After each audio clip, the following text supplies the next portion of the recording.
Good evening. Welcome to South Asia Newsline. I'm Lipakshi Khurana. Here are the top stories we're tracking for you on Wednesday, the 10th of September. Rescue work on as 500,000 still await help in India's flood-hit Kashmir. Death toll in Pakistan's mosque roof collapse mounts to 24.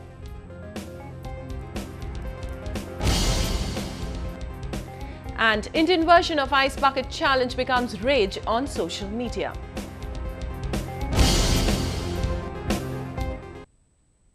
And now for all the details.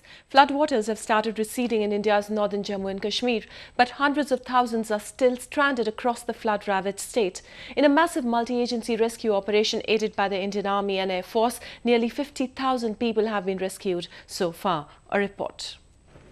More help is on the way to India's northern state of Jammu and Kashmir, though perhaps not quickly enough for those stranded after raging floodwaters destroyed entire villages and communities.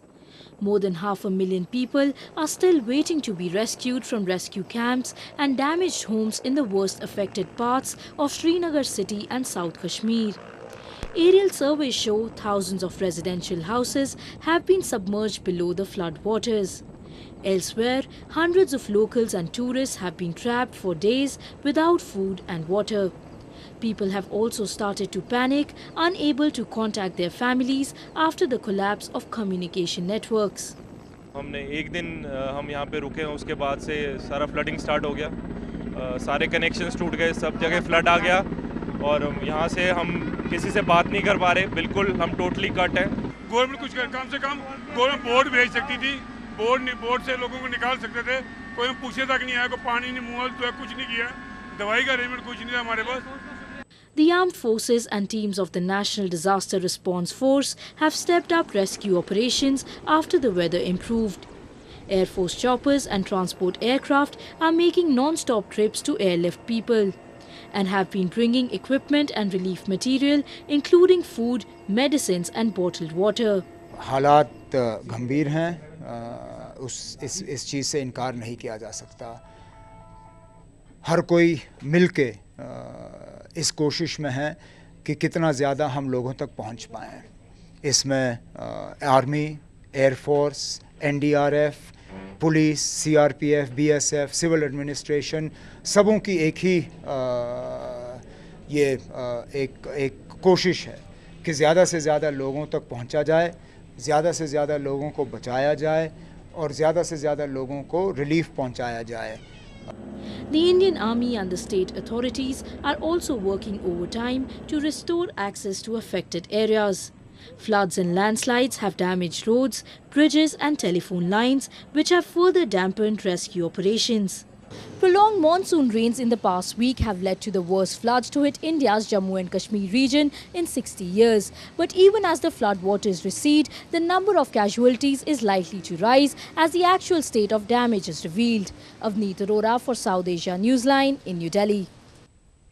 Afghanistan's outgoing President Hamid Karzai has pleaded for national unity and urged the two poll rivals to end the political impasse in the country. Calling for a speedy settlement to Afghanistan's political crisis, incumbent President Hamid Karzai asked the two candidates in the disputed presidential election to make a power-sharing deal in the interest of the nation. Speaking at an event in capital Kabul on Tuesday, President Karzai said Afghanistan was in an urgent need for establishing a new government. از این حالت نجات بدین و هر دویتان معزز ما هستین، بزرگوار ما هستین، حکومت آینده را شما ایجاد کنین، از ما را توبه است، در عجله است، امروز براتون تسلیم کنین. Presidential candidates Abdullah and Ashraf Ghani have been locked in a bitter battle for power ever since accusations of mass electoral fraud surfaced in June. The poll rivals had signed a deal of cooperation on the formation of a national government and the ongoing audit of the controversial runoff vote. The UN-backed audit, however, hit a snag when Abdullah's team pulled out from the process, citing dissatisfaction with the way the votes were being handled. Abdullah on Monday also announced of rejecting the result after negotiations with Ghani to form a national government failed. This comes despite US President Barack Obama's attempts to urge the two candidates to end the political deadlock. The stalemate has raised concerns about Afghanistan slipping once again into ethnic conflicts as the US-led NATO troops prepare to leave the war-torn nation at the end of this year. The death toll in the mosque roof collapse in eastern Pakistan rose to 24 on Wednesday. Rescue workers who are continuing their search for survivors fear the number of dead could mount as many are still feared trapped under the rubble. The structure of a double-story mosque cum seminary collapsed in eastern Lahore on Tuesday when around 36 people had gathered for afternoon prayers. The congested lanes in the vicinity were preventing heavy machinery to enter the accident spot, thus hampering the rescue work. Though investigations are on to find the exact reason for the mishap, locals said incessant rains continuing since last week had weakened the building.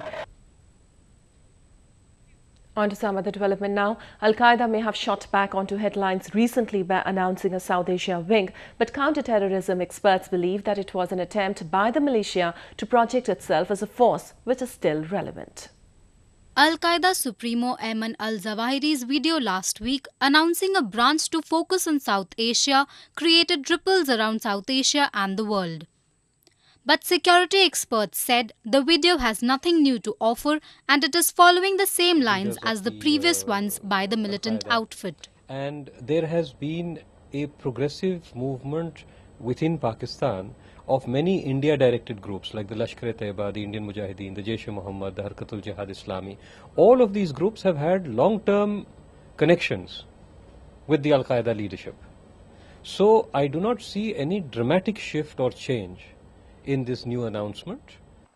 Some also felt that the video was an effort to position the Al-Qaeda as a potent force and the leading global jihadi outfit, as opposed to the ISIS, which is steadily making inroads in many countries, including in South Asia.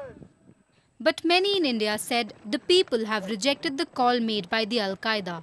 I appeal to all Indian Muslims, ulama, leaders, to reject this nonsensical call by Al-Zawahiri, and this shows the weakness of Al-Zawahiri and Al-Qaeda. They have failed in the West Asia, and now after their failure, they want to exploit the sentiments of the people of South Asia, and I want to tell them that people of South Asia unitedly will fight this call by so-called Al-Qaeda. Al-Qaeda has affiliates in Pakistan, Bangladesh and Afghanistan, but in India it has largely been ineffective in getting any ground support ideologically or in its various jihadi exercises. A gun attack on an anti-polio vaccination team in Pakistan's tribal areas killed a paramilitary personnel on Wednesday. The incident happened in Bajaur agency when the team was administering polio drops to children. Though there was no immediate claim of responsibility, the militants who have imposed a ban on polio vaccination in the country have regularly targeted volunteers and the security in the past. Some 58 people, including female health workers and police personnel, have been killed in militant attacks on the polio teams in Pakistan since December 2012. India and Bangladesh have agreed to jointly cooperate in the field of traditional systems of medicine. The two neighbours also pledged on providing the highest standards of healthcare to people in South Asia. A report. The two countries signed a memorandum of understanding to provide a structured framework for cooperation in promoting Indian traditional systems of medicine and homeopathy in Bangladesh. Indian Health Minister Harshvardhan sought Bangladesh's support in combating many vector-borne diseases. Speaking at the 67th General Meeting of WHO Regional Committee in Dhaka, Harshvardhan stressed upon turning health issues into a social and community movement. The 4-day annual event inaugurated by Bangladeshi Prime Minister Sheikh Hasina was attended by the health ministers from 11 Southeast Asian countries. Harshvardhan stressed on promoting traditional medicines and ancient healing systems like yoga. I am very happy to note that traditional medicines is an important agenda item for consideration of the regional committee this year.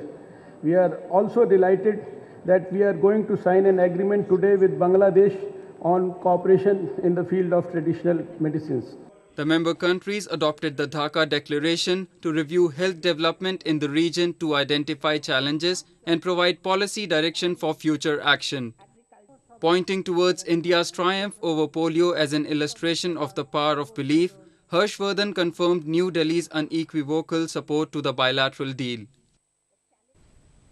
At least 65 suspected militants were killed in the Operation Zarb-e-Azm in Pakistan's tribal areas on Tuesday. The Air Force jets pounded the terrorist strongholds in the Takhel area of North Waziristan, destroying 3 hideouts. The latest airstrikes come as part of the ongoing army offensive against the Pakistan Taliban. The operation began in June to eliminate the lawless region of the militants. According to government records, over 1,000 insurgents have been killed in the massive crackdown so far. The operation has, however, left 1 million others displaced to nearby provinces. Move over Ice Bucket Challenge. The viral charity campaign might be losing steam globally, but India has introduced its own version, the Rice Bucket Challenge, to help the needy. Take a look. The idea is simple. Buy a bucket of rice and give it to the needy. Add the hashtag Rice Bucket Challenge and spread it on social media. This new spin-off challenge was launched by journalist Manjulata from the southern city of Hyderabad.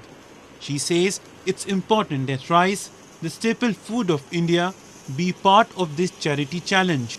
How hunger is still predominant in a lot of countries, how many countries don't have access to rice.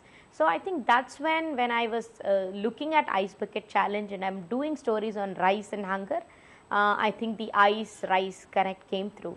She started it on August 21st by giving a bucket of rice to a needy Hyderabad resident and posting it on Facebook. This new challenge has generated a lot of attention in India and has caught on with thousands of others following suit. Some, such as Indian filmmaker Mahesh Bhatt, have even modified it to include cooked rice as part of the campaign. Reports say an estimated 20,000 kg of rice have been given out in the first 2 weeks of the challenge. Supporters say it shows how social media can help promote a socio-economic cause such as poverty and hunger. But others slam it as a publicity stunt. It is our old tradition. If our right hand give to the left hand, it should not be known or it should not be disclosed. This propaganda is not a exactly right procedure or a true procedure of donation. Despite that, Manjulata is pressing ahead. She says the challenge is catching on in places outside of India, such as Philippines and Indonesia. With that, she hopes more people will participate to help improve the lives of the needy, one rice bucket at a time. Well, that's the way it was in South Asia this evening. Before we conclude, the top stories once again. Rescue work on as 500,000 still await help in India's flood-hit Kashmir. Death toll in Pakistan's mosque roof collapse mounts to 24.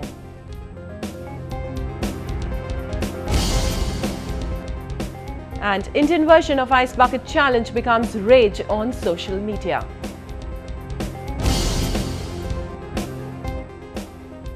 That's all in tonight's edition. We'll see you same time tomorrow. Good night.